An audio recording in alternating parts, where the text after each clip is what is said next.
Hi, this is Betsy, and this is video number 83 in SalesVision's Business Games 100 Videos in 100 Days Challenge. After our little running around Colorado this weekend, it's time to get back to what I was beginning, and that is talking about The Gift of Imperfection by Brené Brown.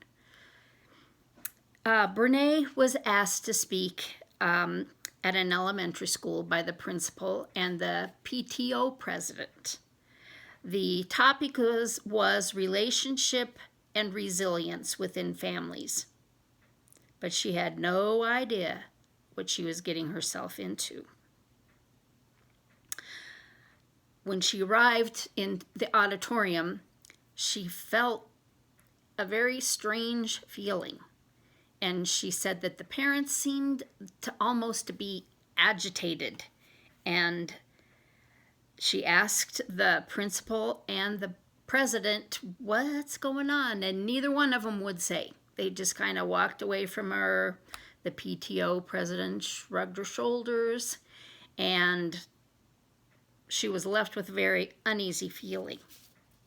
She was sitting in the front row while the principal read the list of accolades and accomplishments she had made. And she said she always hated that part. She couldn't decide if she wanted to throw up or run away when somebody was reading her accomplishments. But she would soon find out that this was not an introduction to her. It was way beyond anything she had ever experienced. The principal stood up and said, "You might not like what you're going to hear, but you need to listen for the sake of the children. Dr. Brown is here to transform our school. She's going to set us straight." She talked in a very loud and aggressive voice that made her sound very pissed off. In hindsight, Brené said what she should have done was stand up, go to the podium, say, "I'm feeling very uncomfortable, but I am happy to be here. I'm not here to set anyone straight. I'm also not going to transform your school in an hour." She tried to come across as a researcher and an understanding parent, but the parents were glaring at her and they wanted nothing to do with that. There was one man sitting in the front row. He had his arms crossed and his teeth clenched, and the parents were clearly not happy about this man. They were embarrassed. He was making it unbearable to all. He kept sighing, and it was almost like a experienced teacher as she was, she knew that there were two things to do with a challenging person. One, ignore them, or two, take them aside in a private place and talk with them.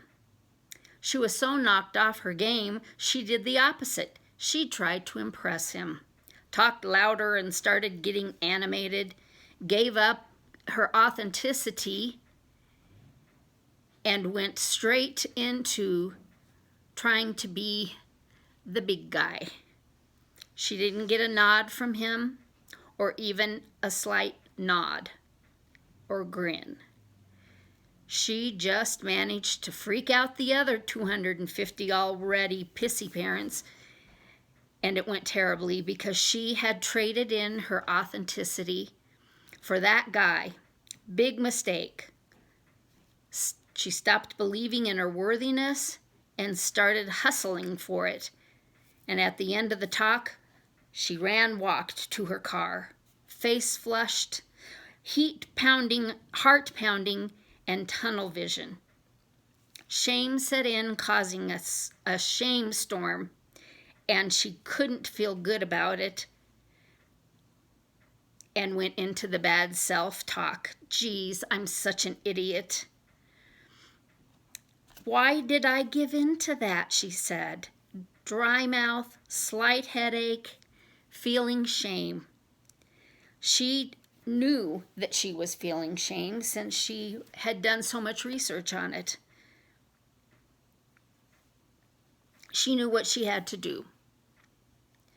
You have to own your story and share with someone who's earned the right to hear it, someone who can respond with compassion, courage, compassion, and connection. We'll learn more about what happened tomorrow. Have a great evening. Bye-bye.